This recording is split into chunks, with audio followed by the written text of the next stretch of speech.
Qual é, molecada? Tranquilidade? DGzinho na voz. E, cara, vocês estão vendo aqui, né, que eu tô nesse clima todo dark, um bagulho meio sinistro aqui. E vocês já viram pelo título que eu voltei com a parte 2 daquele outro vídeo que eu fiz algum tempo atrás, que é contando histórias de terror. Como vocês já sabem, eu me amarro em história de terror, filme de terror, série de terror, livros de terror. Gosto de ler sobre lendas urbanas também na internet, as famosas creepypastas, né? E agora que eu tô aqui produzindo conteúdo pra vocês, eu vi a possibilidade de poder criar esse conteúdo pra vocês também. Eu sei que tem muitos que também curtem esse tipo de conteúdo na internet. Então tô aqui pra fazer esse tipo de vídeo pra vocês que se amarram em histórias de terror, assim como eu. Pra quem não viu o outro vídeo, que foi o primeiro que eu fiz, primeiro vídeo de terror que eu já fiz na minha vida, eu vou deixar linkado aqui em cima pra você clicar lá e assistir. O vídeo ficou maneiro pra caraca, eu consegui pegar umas histórias super interessantes, também imagens muito maneiras, que deram uma complementada muito legal assim no vídeo. Então hoje eu voltei com mais algumas histórias que eu acho que vocês vão se amarrar. Então pega a pipoca, pega o refrigerante, coloca o cinto, que o bagulho vai ficar louco agora. Pega a pipoca, pega o refrigerante e bota o cinto, que o que é isso? É um cinema dentro do carro? A primeira história se chama Outra Vida. Ela na verdade aconteceu aqui no Brasil. Eu acredito que seja um fato real, né? A pessoa que contou essa história, se é verdade ou se é mentira a gente nunca sabe. O cara já começa falando: essa história aconteceu em 2011. Durante a minha infância e adolescência, eu tinha um sonho que se repetia diversas vezes por semana. No sonho, eu estava no meio do mar, sentindo as ondas me jogarem de um lado para o outro e o peso do meu corpo me puxando para o fundo. Eu prendi a respiração o máximo que eu podia, mas meu corpo ficava cada vez mais fraco, cada vez mais desesperado por ar. Então, eu finalmente tentei respirar e em seguida eu senti a água fria e salgada do mar entrando pela minha boca e pelo meu nariz, queimando minha garganta e inundando meus pulmões. A coisa mais estranha e inexplicável desse sonho era o som de diversos estouros, como tiros ou fogos de artifício no céu, conforme eu ia me afogando. Eu tinha esse sonho com tanta frequência que eventualmente eu acabei criando um trauma de qualquer corpo d'água muito grande, piscinas, lagos, rios. Eu parei inclusive de ir à praia com a minha família e os meus amigos porque eu sentia um mal-estar horrível só de ver e ouvir as ondas. O pior de tudo era que o som era sempre o mesmo, sempre igual, às vezes com um detalhe ou outro diferente, como o som de pessoas gritando ao meu redor ou o som de música, mas no geral era sempre a mesma coisa, um mar violento, eu me afogando e o som de coisas estourando no céu. Eu tive que conviver com esses sonhos durante boa parte da minha adolescência e da minha infância, sem realmente entender por que eu tinha esse sonho recorrente e o que ele queria dizer. Então, quando eu fiz 18 anos, eu arrumei um emprego como delivery numa pastelaria do meu bairro. Eu trabalhei lá por muitos meses sem problema algum, até o dia em que eu fui entregar um pedido numa certa casa. Quando eu cheguei lá, uma velhinha me atendeu. Ela já estava no portão de casa, como se estivesse me esperando, sentada numa cadeira de plástico e olhando a rua. Assim que eu desci da moto, ela olhou pra mim e disse muito séria: "Você morreu na Baía de Guanabara em 88. Na hora que ela falou aquilo eu não entendi, eu dei um sorriso meio sem graça, meio nervoso. Ela tinha falado de uma maneira tão espontânea que me pegou de surpresa. Eu achei que ela fosse daquelas velhinhas caducas, que já estão tão velhas que não falam nada com nada, ou então que, sei lá, que ela tivesse Alzheimer ou alguma doença que deixasse ela meio doida. Então eu entreguei o pedido, recebi o dinheiro e fui embora.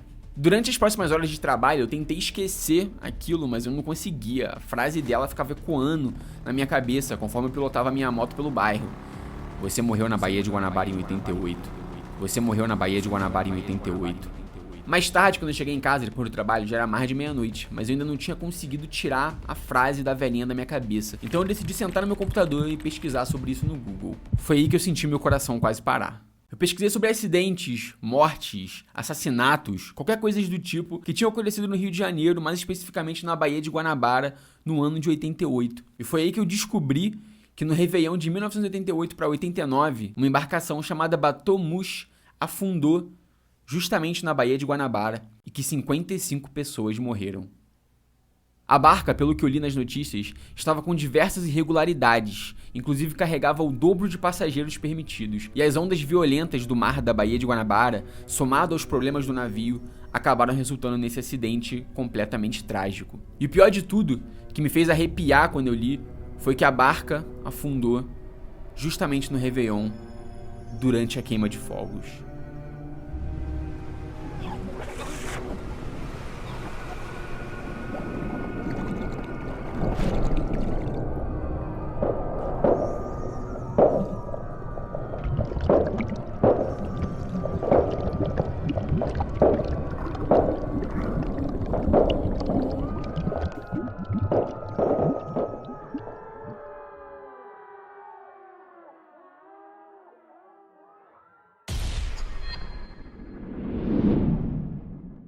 próxima história é um pouquinho mais longa, mas eu acho que vocês vão gostar também. O nome dela é A Casa 210. Essa história aconteceu quando eu tinha cerca de uns 14 ou 15 anos.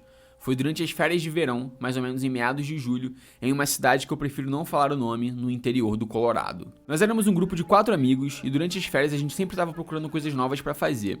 A maioria das ideias mais interessantes costumavam também ser as mais absurdas. Em outros verões, a gente já tinha invadido a casa de um vizinho para nadar na piscina nova dele, já tínhamos furtado o carro do pai do Evan durante a madrugada e dirigimos até o centro da cidade, já subimos até o topo da caixa d'água do nosso bairro e pichamos ela todinha, entre várias outras coisas insanas. O bom era que o Josh, um dos meus amigos, carregava sempre a sua câmerazinha de mão pra gravar essas doideiras que a gente fazia. Pra ser sincero, hoje em dia eu não tenho muito orgulho dessas coisas idiotas que a gente fazia naquela época, porque a gente já esteve muito perto de sermos pegos, o que resultaria em um problemão pros nossos pais. Mas eu posso dizer com o coração leve que foram bons momentos que renderam boas lembranças. Só que um certo verão, as coisas quase deram muito errado pro nosso lado. O nosso bairro era pequeno, ficava afastado da cidade e como morávamos num subúrbio, todo mundo se conhecia. No começo do ano, em janeiro ou fevereiro, a senhora Williams faleceu. Ela era muito velhinha e morava sozinha há 4 anos desde que o marido teve um infarto e morreu dentro de casa. Segundo os rumores que percorreram nosso bairro na época, o senhor Williams tinha morrido sentado numa cadeira enquanto via televisão. Todo mundo gostava muito da senhora Williams, mas desde a morte do marido dela, ela jamais foi a mesma. Ela andava sempre quieta, cabisbaixa, e isso quando ela saía de casa. Até que no começo do ano, mais ou menos em janeiro e fevereiro, a senhora Williams foi dada como desaparecida. Já fazia cerca de um mês e meio que ninguém havia saído de casa, e uma das suas vizinhas já havia ido bater na sua porta diversas vezes, mas nunca recebera nenhuma resposta. A polícia então foi acionada e logo eles entraram na casa da senhora Williams e encontraram o corpo da mulher em decomposição há cerca de 3 semanas na própria sala de estar. Os policiais na época saíram da casa muito perturbados e há rumores até hoje de que a mulher já havia apodrecido de tal forma que havia quase se tornado parte da casa. Sendo assim, o lugar foi interditado para mais averiguações, mas os peritos nunca mais voltaram. Então, a casa 210 da 7ª Rua permaneceu vazia pelos próximos meses e completamente abandonada. Então, naquele mesmo ano, nas férias de julho, eu e meus amigos nos encontramos no parque perto da minha casa, como era de costume. A gente conversou, andou de skate, falamos sobre os assuntos mais idiotas do mundo, até que a gente se viu sentado no chão, quieto e completamente entediados. Era normalmente assim que as coisas começavam. Eu não consigo me lembrar agora de quem que foi a ideia, foi algo que pareceu ter surgido meio que do nada assim, mas eu lembro da frase que disseram. E a casa da velha Williams, hein? Esse foi o gatilho que a gente precisava. Debatemos por um curto tempo, mas antes que eu pudesse perceber, a gente já estava em cima das nossas bicicletas, pedalando pela noite, em direção à 7ª Rua.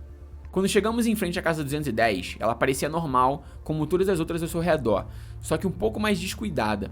A grama no jardim da frente havia crescido, as janelas estavam todas fechadas e havia uma vibe estranha no lugar, como que um peso diferente no ar próximo à casa. Ficou difícil de respirar por alguns segundos, mas eu imaginei que fosse apenas meu cérebro me enganando ou inventando coisas. Então, deixamos as bicicletas na calçada na frente da casa e começamos a caminhar lentamente em direção à porta da frente. Tentamos abrir, mas estava trancada. Alguém falou, óbvio que não seria tão fácil assim. E nós rimos. E eu ri mais de nervosismo mesmo, porque no fundo eu tava começando a me perguntar por que a gente tava fazendo aquilo. Eu já tinha pichado, furtado e quebrado coisas, mas aquilo ali parecia errado demais. Era como uma violação, uma falta de respeito ao espírito da senhora e do senhor Williams. Quando eu tinha 5 anos, ela e o marido haviam me dado um sorvete de chocolate quando me viram chorando no parquinho perto de casa. E agora estava eu aqui, invadindo a casa deles. Demos a volta pela lateral da casa, as janelas estavam todas trancadas também e com as cortinas fechadas. Não conseguíamos ver absolutamente nada lá dentro. Então, chegamos no quintal dos fundos, um dos meus amigos girou a maçaneta da porta dos fundos e, para nossa surpresa, a porta abriu.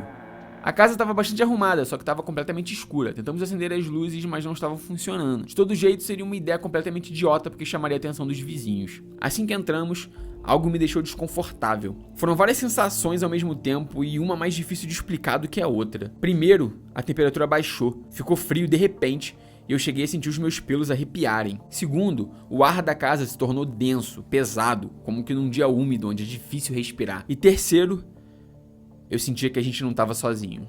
Caminhamos bem lentamente pela casa, observando as mobílias, o papel de parede antigo e os poucos detalhes que conseguíamos enxergar. O Josh ia na frente, porque sua câmera era a única lanterna que a gente tinha para iluminar o caminho. Passamos na lavanderia, que não tinha nada demais, e chegamos na entrada da casa, onde havia uma escada que levava para o andar de cima. Havia algo estranho ali, mas nenhum de nós conseguiu entender ao certo o que era aquilo. Pelo corrimão, nos degraus e na parede, nós vimos fios, ou cabos vermelhos, que se pareciam muito com raízes de árvore, ou talvez, por mais idiota que soe, macarrão. Eu não sabia dizer ao certo o que era aquilo, mas não parecia nada natural. Eram como raízes vermelhas que haviam crescido na casa e se erguiam para cima por vontade própria, crescendo voluntariamente em direção ao teto. Seguimos em frente assustados, mas dispostos a explorar mais. Eu imaginei que provavelmente aquelas eram raízes de árvores que tinham entrado pela casa, talvez vindo do quintal, já que ela estava abandonada há vários meses. Então entramos por uma porta que levava para uma sala esquisita. Ali, a sensação piorou ainda mais. A atmosfera era pesadíssima.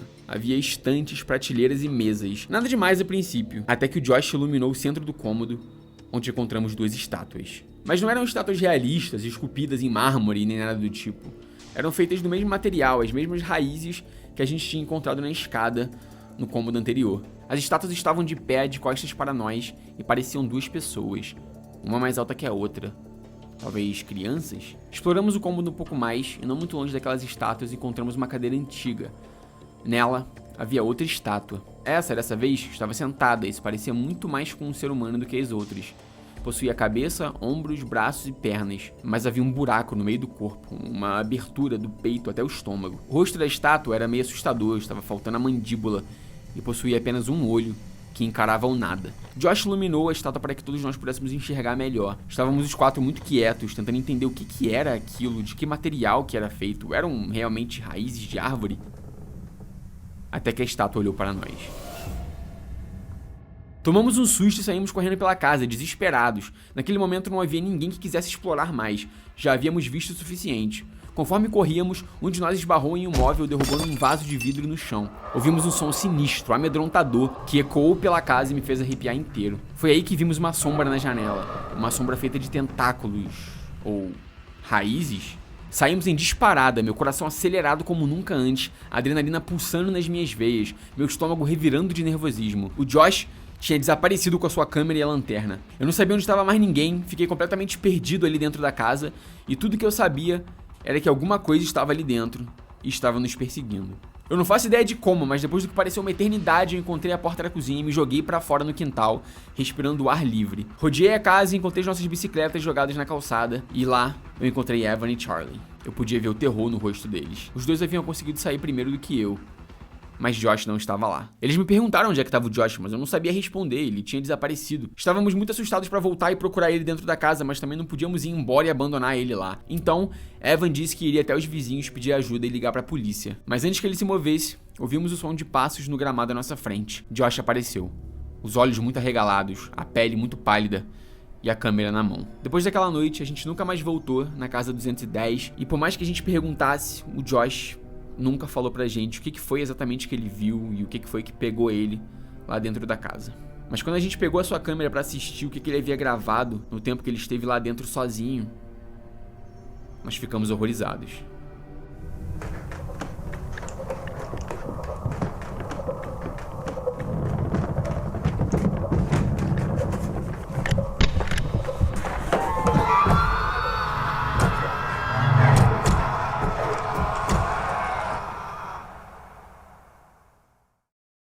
Bom, molecada, então esse foi o vídeo de hoje, espero que vocês tenham gostado. Cara, eu me amarrei nessas histórias. Quando eu li pela primeira vez, eu falei, caralho, mano, é sinistro. Eu achei ainda mais bizarro que a primeira história que eu contei, ela é literalmente baseada em fatos reais. É óbvio que a gente não sabe se a história em si é real, mas foi baseada em um acidente real. Vocês podem procurar na internet se vocês quiserem, que é o caso do Bateau Mouche, que é realmente uma embarcação que afundou, né, que teve esse naufrágio lá na Baía de Guanabara, lá no Rio de Janeiro, justamente durante o Réveillon. Achei muito bizarro assim, tá ligado? Então decidi vir aqui compartilhar com vocês. Comenta aí embaixo se vocês gostaram desse vídeo e se vocês querem mais vídeos, de repente uma parte 3, uma parte 4, uma parte 5, com mais histórias de terror. Já me segue lá no Instagram, Verdadeiro DG, e ouve minhas músicas lá no Spotify, pô, qual é? Nunca te pedi nada. Só procurar lá no Spotify, Verdadeiro DG. Tamo junto, molecada, e até o próximo vídeo.